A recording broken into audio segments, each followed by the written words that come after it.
Club Info, soyez les bienvenus. Bonjour à tous. Au programme également cet après-midi, la leçon militaire d'Elon Musk. Le milliardaire traite de stupides ceux qui continuent de fabriquer des avions de chasse. Chaque jour nous le prouve, l'importance des drones dans cette guerre, d'où la réflexion donc d'Elon Musk avec les drones. Pourquoi on utilise encore des avions de chasse? Il le dit dans un tweet. Regardez, à 7h, il existe encore donc des idiots pour fabriquer des avions de chasse avec pilote comme le F-35.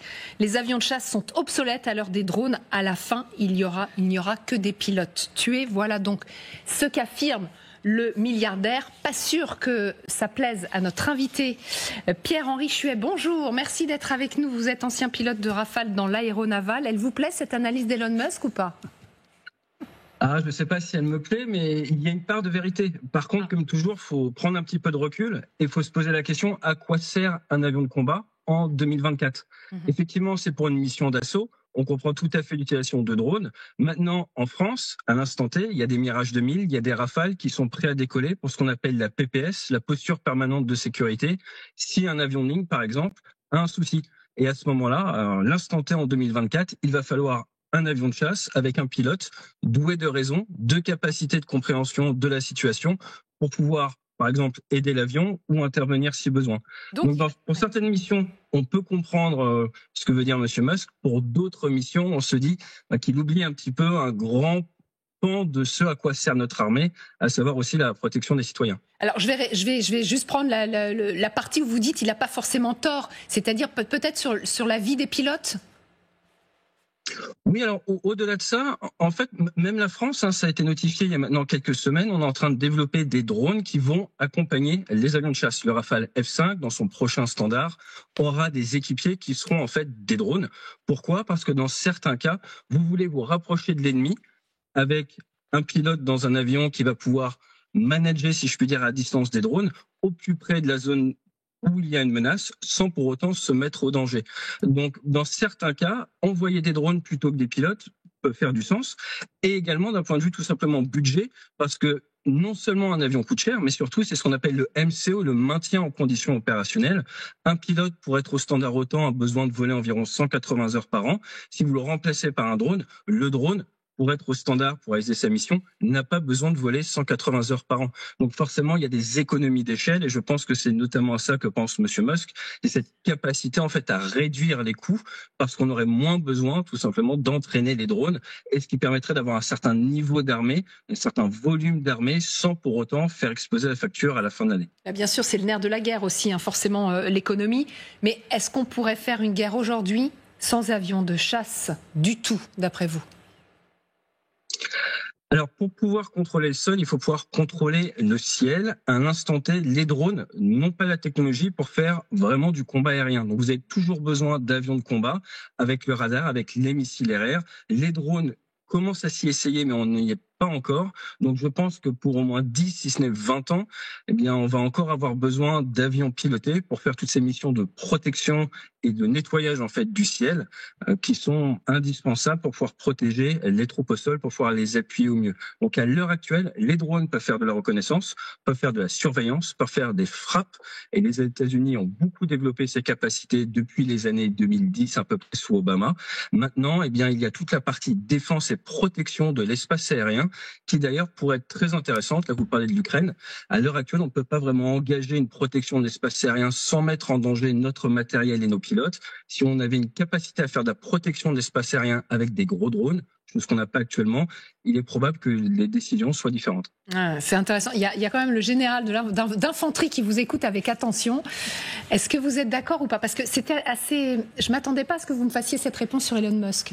J'étais persuadée que vous la balayerez d'un revers de la main, mais vous dites aussi ça peut être intéressant. Non, mais c'est une réalité. Nous savons que d'abord un avion de chasse coûte très cher. Plusieurs dizaines de millions d'euros pièce, et encore peut-être plus pour l'F-35 dont on vient de parler. Ouais. Ensuite, c'est aussi des programmes qui durent sur 30 à 40 ans, avec des milliards, pas des milliards, des centaines de millions d'euros d'entretien. La formation d'un pilote, ça coûte cher aussi.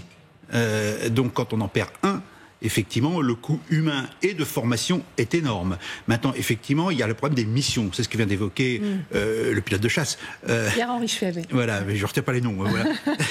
Il me pardonnera, j'espère. Mais la question est aussi de former les gens. Et puis, il y a des missions spécifiques qu'on donne aux uns et aux autres. Le drone, effectivement, ne fera pas tout à la date d'aujourd'hui. Mais le prochain avion futur, enfin l'avion futur, si on arrive à le réaliser d'ici 20 ou 30 ans, qui est je dirais dans les cartons de Dassault en particulier, c'est un avion avec un pilote, mais accompagné de drones, à la fois de reconnaissance et d'attaque et de protection. Voilà, on en est aujourd'hui. Donc dans 10 ou 15 ans, il est certain que les avions seront peut-être moins pertinents, compte tenu de leur coût, le coût de la formation, de la sélection des pilotes, et puis peut-être d'efficacité. Voilà où on en sera. Et je sais que dans l'armée de l'air, l'inquiétude, elle est réelle sur ce débat sur l'utilité du pilote ou pas. Mais ça remet complètement en cause la place même de l'armée de l'air dans une armée, finalement. Si on peut avoir des drones qui nous coûtent 100 fois moins cher, qui ne nous coûtent pas une vie humaine, il y a un moment, il y en a qui vont être tentés, notamment budgétairement parlant, politiquement parlant, pour dire, oh non, comme Elon Musk, on n'a pas besoin finalement d'avions avec des pilotes. Donc Elon Musk le met sur la table, ce n'est pas anodin. Ça veut dire quelque chose, le débat il existe. Pierre-Henri Chuet, justement, si on prend précisément le cas de l'Ukraine, aujourd'hui, c'est-à-dire en novembre 2024, là on est d'accord, les avions de chasse, elle ne peut pas s'en passer aujourd'hui. Ah oui, alors il y a besoin d'avions de chasse, notamment pour les Red Scalp, pour pouvoir emmener en fait une certaine charge militaire.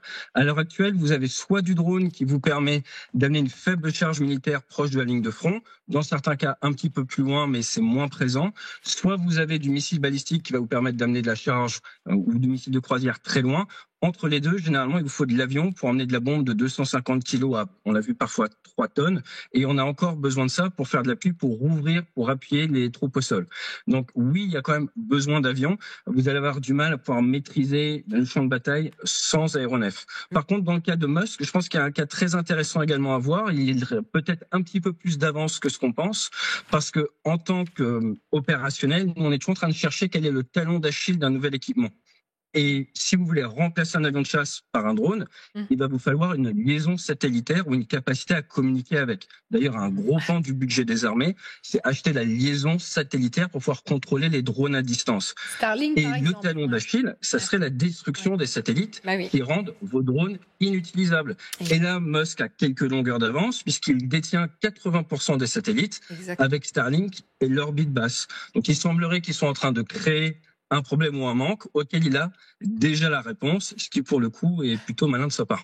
Très très malin, extrêmement intéressant ce que vous venez de dire. Évidemment, ça reste un milliardaire, un businessman et il pense à ses entreprises, évidemment. Merci beaucoup Pierre-Henri Chuet d'avoir été en direct cet après-midi dans le Club Info. On a appris plein de choses. En complément de ce petit direct que j'ai fait entre deux conférences, désolé pour le lieu, 2 axes de réflexion supplémentaires que j'aimerais vous rajouter. Le premier, c'est celui de la prise de décision d'envoyer des militaires dans la mesure où vous avez que des drones. Et on l'a clairement vu dans le cas du développement des drones sous le prix Nobel de la paix Barack Obama, avec une augmentation des frappes, car vous risquez moins la vie et donc les répercussions d'un point de vue démocratique d'avoir perdu du personnel quand vous envoyez des drones faire des interventions militaires dans des pays où vous n'avez pas forcément raison d'être. Regardez ce qui se passe actuellement, même du côté du Yémen. On a plusieurs drones abattus, j'ai presque envie de vous dire tous les trimestres.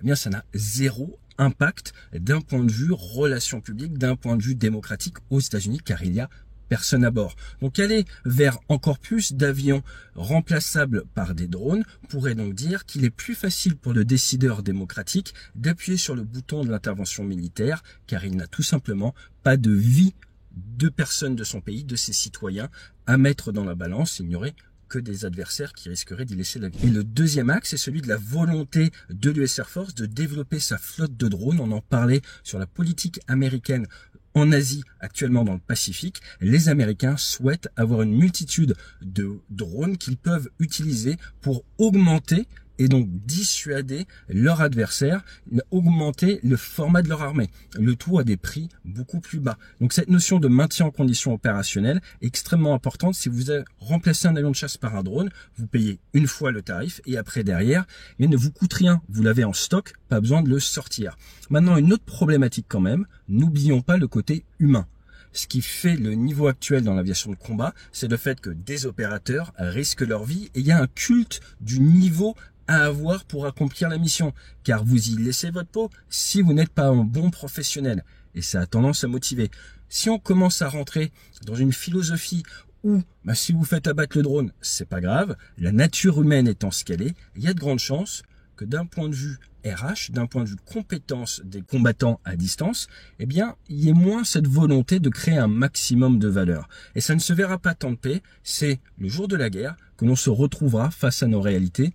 En fait, d'un point de vue tactique, d'un point de vue stratégique, peut-être que l'adversaire est meilleur. Donc il ne faut pas oublier que militaire, c'est aussi un état d'esprit, et quand vous risquez de votre vie, eh bien c'est beaucoup plus facile d'essayer de tendre vers l'excellence, car vous savez que ça vous concerne directement, chose qui n'est pas le cas quand vous pilotez un drone à quelques milliers de kilomètres.